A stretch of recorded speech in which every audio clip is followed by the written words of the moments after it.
It is with great trepidation that I write this record, for I do not know where it will take me. The forces of chaos and order are in constant motion, ever seeking the demise of mortal men, but do what I must, nonetheless. It has been decades since the Battle of Westmarch, where the forces of the Angel of Death tore the city down, and consequently caused the pogrom of humankind in Sanctuary. Few know the real truth behind the deaths of millions across the world, but my predecessor kept a close recollection of those events. Where are the heroes who defeated the primeval beyond the gates of the high heavens? Where are the Nephilim that opposed both forces of angels and demons? The world was left in ruin, and the legend of those that prevented the eradication of humankind in Sanctuary has drifted into obscurity. The Zakarum faith has fallen to disgrace. Now, malevolent forces are sweeping the lands, and it all starts from the east. Always from the east.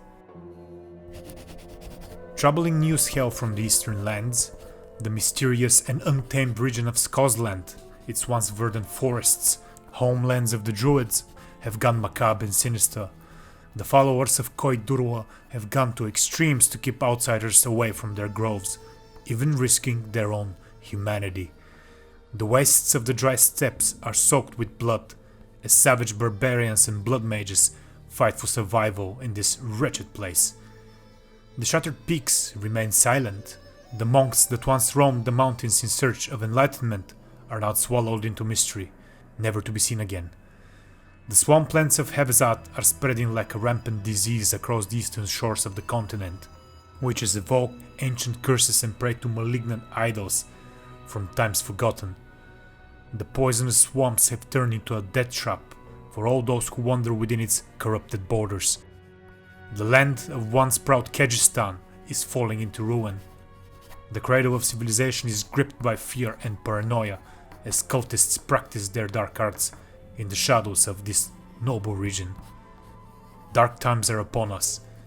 Refugees are fleeing the east, searching for better lives, but I am afraid that there is no safe place left in this world. Sages and priests preach nightmarish visions and dreams of a city in flames, streets choked with corpses, unthinkable destruction. Even the Horadric scholars would cling to those visions as firmly as they cling to their bottles. There are many in this world of men who believe dreams are portents. I know too well that dreams, and especially nightmares, can also be warnings. Something is coming, and there is no one left to stand against it.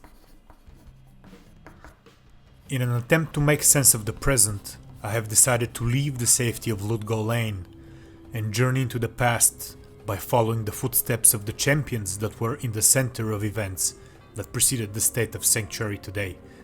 I intend to uncover all the details behind those troubled times and lay them down in this record.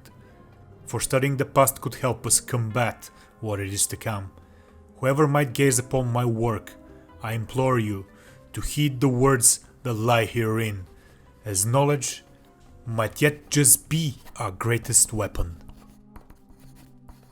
I will take a voyage west past Kingsport and towards the city of Westmarch, where the Nephilim last resided before mysteriously disappearing from the annals of history. What could have happened to them, and where their entourage of followers have gone? In our scriptures it is said that the powerful mortals defeated the primeval and the Angel of Death alongside a seraph from the high heavens and the aid of the Horadrim Reborn.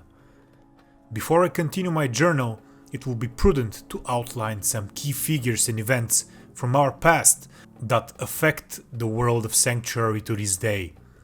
I will mention those briefly in this preface, as I plan to delve deeper into the subject when it becomes relevant. Much of what I am about to reveal is deemed legend, and it's shrouded in mystery. Since the dawn of creation, the universe was marked by duality, ever so fighting with itself. This duality was of law and order versus chaos and destruction, good versus evil, even if those are notions mostly adopted by mortal men. Forever these two sides would struggle with each other in an act called the eternal conflict, On one side, there are the high heavens, led by the Angiris Council, beings of light and creation. On the other, the burning hells with its prime and lesser evils, a force of darkness, corruption, and untold destruction. A supreme evil as humankind would deem it. In the middle, Pandemonium, the eternal battlefield, the realm that would only know war of divine proportions, a war over an object that would later be called the World Stone, a massive crystalline formation containing the spark of creation itself. And so they battled for eternity, exchanging ownership over this great source of power, but never one side prevailing. Throughout this constant conflict, members of both sides grew weary with time.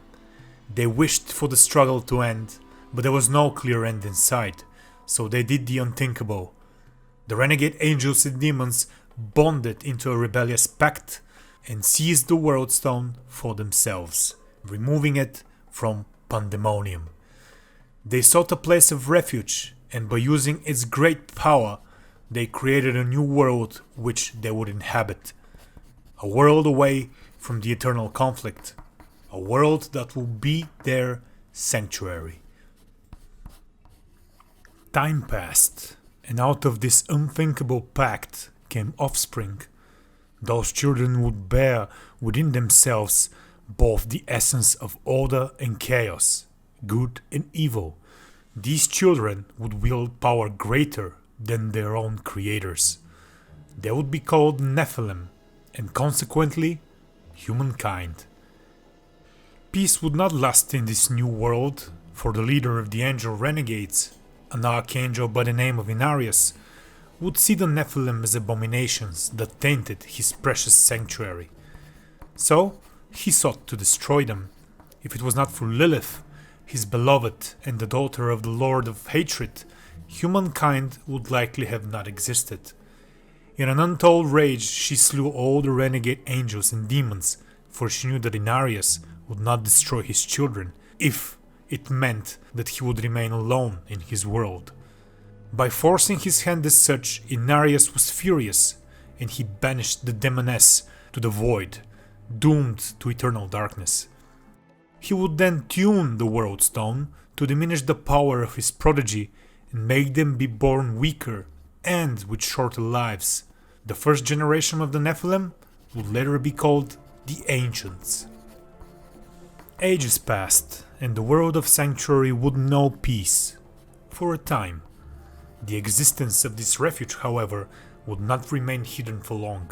It was the Burning Hells who first found out, due to the machinations of an organization called the Mage Clans, and the multiple attempts of its members to summon demons.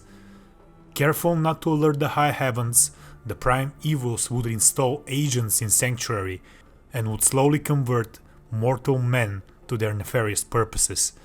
The Archangel Inarius would lead a silent battle of influence with the Burning Hells over the mortal souls of men, for he also feared that his former brethren would descend from the high heavens with a divine fury in an attempt to seize Sanctuary, its inhabitants, and the World Stone. This conflict of wills would be referred to as the Sin War. Those efforts, however, would be in vain. The return of Lilith and her slow and subtle manipulation of the World Stone would cause a second coming of the Nephilim in Sanctuary and an unavoidable clash between them and the powers that sought to control them. The events that took place during these times eventually alerted the high heavens of the existence of the world. Both sides would pour into Sanctuary at this moment, eager to take control of the World Stone, which would cause devastation beyond reason, almost turning Sanctuary into a second Pandemonium. It was then when one of the Nephilim, whose powers would grow unimaginably, destroyed both forces and sacrificed himself for the lives of his people. His name, Odyssean or Diomedes. This great act would mark the end of the Sin War and the beginning of a truce between the two sides of the eternal conflict, to let the world of men live undisturbed and without interference. A truce that both sides would eventually break. Lilith was once again banished to the void, and Inarius was imprisoned in the burning hells, doomed to eternal torture. And so, humankind was left to its own instruments to grow and develop, and to choose its own fate. For a time. What would happen next would set in motion events that would affect the world of men to this day.